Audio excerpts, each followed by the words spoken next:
Ika-11 Kabanata. Ang turo tungkol sa panalangin. Minsan ay nananalangin si Jesus sa isang lugar. Pagkatapos niyang manalangin, sinabi sa kaniya ng isa sa mga tagasunod niya, "Panginoon, turuan po ninyo kaming manalangin, katulad ng ginawa ni Juan sa mga tagasunod niya." Sinabi ni Jesus sa kanila, "Kapag nananalangin kayo, ganito ang sabihin ninyo, Ama, sambahin nawa kayo ng mga tao. Naway magsimula na ang inyong paghahari. Bigyan niyo po kami ng makakain sa araw-araw, at patawarin niyo kami sa aming mga kasalanan, dahil pinapatawad din namin ang mga nagkakasala sa amin. At huwag niyo kaming hayaang matukso." Pagkatapos sinabi niya sa kanila, "Halimbawa pumunta kayo sa kaibigan ninyo isang hating gabi, at sinabi sa kanya, Kaibigan, pahiram naman diyan ng 3 tinapay, dahil dumating ang isang kaibigan ko na galing sa paglalakbay at wala akong maihain sa kanya." Sasagot ang kaibigan mo mula sa loob ng bahay, "Huwag mo na akong istorbohin. Sarado na ang pinto at nakahiga na kami ng mga anak ko. Hindi na ako makakabangon pa para bigyan ka ng kailangan mo." Ang totoo, kahit ayaw niyang bumangon at magbigay sa inyo sa kabila ng inyong pagkakaibigan, babangon din siya at magbibigay ng kailangan ninyo dahil sa inyong pagpupumilit. Kaya sinasabi ko sa inyo, humingi kayo sa Diyos at bibigyan niya kayo. Hanapin ninyo sa Kanya ang inyong hinahanap at makikita ninyo. Kumatok kayo sa Kanya at pagbubuksan kayo. Sapagkat ang lahat ng humihingi ay nakakatanggap, ang naghahanap ay nakakakita, at ang kumakatok ay pinagbubuksan. Kayong mga magulang, kung ang anak nyo ay humihingi ng isda, ahas ba ang ibibigay ninyo? At kung humihingi siya ng itlog, alakdan ba ang ibibigay ninyo? Kung kayong masasama ay marunong magbigay ng mabubuting bagay sa mga anak ninyo, gaano pa kaya ang inyong amang nasa langit? Ibibigay niya ang banal na espiritu sa mga humihingi sa kanya. Si Jesus at si Satanas. Minsan, pinalayas ni Jesus ang isang masamang espiritu na sanhi ng pagkapipi ng isang lalaki. Nang lumabas na ang masamang espiritu, nakapagsalita ang lalaki. Namangha ang mga tao. Pero may ilan sa kanila ang nagsabi, "Si Satanas na pinuno ng masasamang espiritu ang nagbigay sa kanya ng kapangyarihang magpalayas ng masasamang espiritu." Ang iba naman ay gustong subukin si Jesus, kaya hiniling nilang magpakita siya ng himala mula sa Diyos bilang patunay na sugos siya ng Diyos. Pero alam niya ang kanilang iniisip, kaya sinabi niya sa kanila, "Kung ang mga mamamayan ng isang kaharian ay nagkakawatak-watak at nag-aaway-away, mawawasak ang kahariang iyon. Ganoon din ang mangyayari sa isang tahanang ang nakatira ay nag-aaway-away. Kaya kung si Satanas at ang mga kampo niya ay nagkakahati-hati at nag-aaway-away, paano mananatili ang kaharian niya? Tinatanong ko ito sa inyo, dahil sinasabi ninyo na nagpapalayas ako ng masasamang espiritu sa pamamagitan ng kapangyarihan ni Satanas. Kung si Satanas nga ang nagbigay sa akin ng kapangyarihang magpalayas ng masasamang espiritu, sino naman ang nagbigay sa mga tagasunod ninyo ng kapangyarihang makapagpalayas din ng masasamang espiritu? Sila na rin ang makapagpapatunay na mali kayo. Ngayon, kung nagpapalayas ako ng masasamang espiritu sa pamamagitan ng kapangyarihan ng Diyos, nangangahulugan ito na dumating na sa inyo ang paghahari ng Diyos. Kung ang isang taong malakas at armado ang nagbabantay sa kanyang bahay, ligtas ang mga ari-arian niya. Pero kapag sinalakay siya ng isang taong mas malakas kaysa sa kanya, matatalo siya at kukunin nito ang mga armas na inaasahan niya at ipapamahagi ang mga ari-arian niya.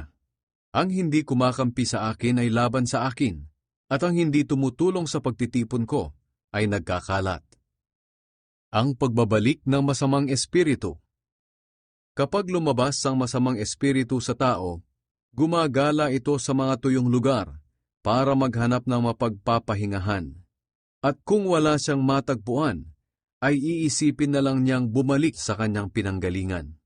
Kung sa pagbabalik niya ay makita niyang malinis at maayos ang lahat, aalis siya at tatawag ng 7 espiritu na mas masama kaysa sa kanya.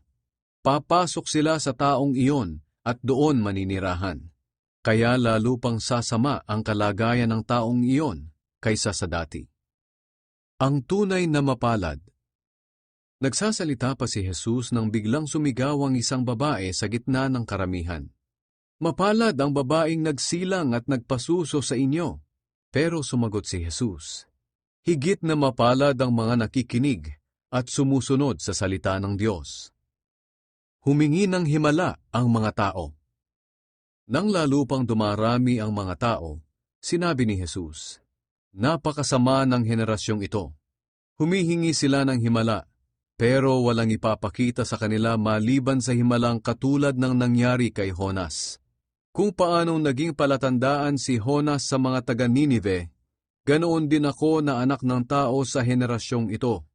Sa araw ng paghuhukom, tatayo ang reyna ng timog at ipapamukha sa henerasyong ito ang kanilang kasalanan. Sapagkat nanggaling pa siya sa napakalayong lugar upang makinig sa karunungan ni Solomon. At ngayon, narito ang isang nakahihigit pa kay Solomon, pero ayaw ninyong makinig sa kanya. Maging ang mga taga-Ninive ay tatayo rin at hahatulan ang henerasyong ito, dahil nagsisi sila ng mangaral sa kanila si Jonas. At ngayon, narito ang isang nakahihigit pa kay Jonas na nangangaral sa inyo, pero ayaw ninyong magsisi. Ang ilaw ng katawan. Walang taong nagsisindi ng ilaw at pagkatapos ay itatago o tatakpan ng takalan. Sa halip, inilalagay ang ilaw sa patungan upang magbigay liwanag sa lahat ng pumapasok sa bahay. Ang mata ang nagsisilbing ilaw ng katawan. Kung malinaw ang mata mo, maliliwanagan ang buo mong katawan. Pero kung malabo ang mata mo, madidiliman ang buo mong katawan. Kaya tiyakin mong naliwanagan ka, dahil baka ang liwanag na inaakala mong nasa sa iyo ay kadiliman pala. Kung naliwanagan ang buo mong katawan at walang bahaging nadiliman, magiging maliwanag ang lahat na parang may ilaw na lumiliwanag sa iyo. Tinuligsan ni Jesus ang mga Pariseo at mga tagapagturo ng kautusan. Pagkatapos magsalita ni Jesus, inanyayahan siya ng isang Pariseo na kumain sa kanila. Kaya pumunta si Jesus at kumain. Nagtaka ang Pariseo nang makita niyang hindi muna naghugas ng kamay si Jesus bago kumain, ayon sa seremonya ng mga Hudyo. Kaya sinabi sa kanya ni Jesus, kayong mga Pariseo, nililinis ninyo ang labas ng tasa at pinggan, pero ang loob ninyo'y punong-puno ng kasakiman at kasamaan. Mga mangmang, hindi ba't ang Diyos na gumawa ng labas ang siya ring gumawa ng loob? Para maging malinis kayo, kaawaan ninyo ang mga mahihirap at tulungan nyo sila sa kanilang pangangailangan. Nakakaawa kayong mga Pariseo. Ibinibigay nga ninyo ang ika-10 ng mga pampalasa at mga gulay ninyo, pero kinakaligtaan naman ninyo ang makatarungan na pakikitungo sa kapwa at ang pag-ibig sa Diyos. Magbigay kayo ng mga ika-10 ninyo, pero huwag naman ninyong kaligtaang gawin ang mas mahalagang bagay. Nakakaawa kayong mga Pariseo. Mahilig kayong umupo sa mga upuang pandangal sa mga sambahan, at gustong-gusto ninyong batiin kayo at igalang sa matataong lugar. Nakakaawa kayo, sapagkat para kayong mga libingang walang palatandaan, at nilalakaran lamang ng mga tao nang hindi nila nalalaman. Sinagot si Jesus ng isa sa mga tagapagturo ng kautusan, Guro, pati kami ay iniinsulto mo sa sinabi mong iyan. Sumagot si Jesus, nakakaawa rin kayong mga tagapagturo ng kautusan, sapagkat pinapahirapan ninyo ang mga tao sa inyong mahihirap na kautusan, pero kayo mismo ay hindi sumusunod sa mga ito. Nakakaawa kayo, pinapaayos ninyo ang mga libingan ng mga propetang pinatay ng inyong mga ninuno, kaya kayo na rin ang nagpapatunay na sang-ayon kayo sa ginawa nila. Sapagkat pinatay nila ang mga propeta, at kayo naman ang nagpapaayos ng mga libingan nila. Kaya ito ang sinabi ng Diyos ayon sa karunungan niya, magpapadala ako sa kanila ng mga propeta at mga apostol, papatayin nila ang ilan sa mga ito at uusigin ang iba. Kaya mananagot ang henerasyong ito sa pagkamatay ng mga propeta ng Diyos mula ng likhain ng mundo. Mula kay Abel hanggang kay Zacarias na pinatay sa pagitan ng altar at ng templo. Oo, tinitiyak ko sa inyo na parurusahan ang henerasyong ito dahil sa ginawa nila.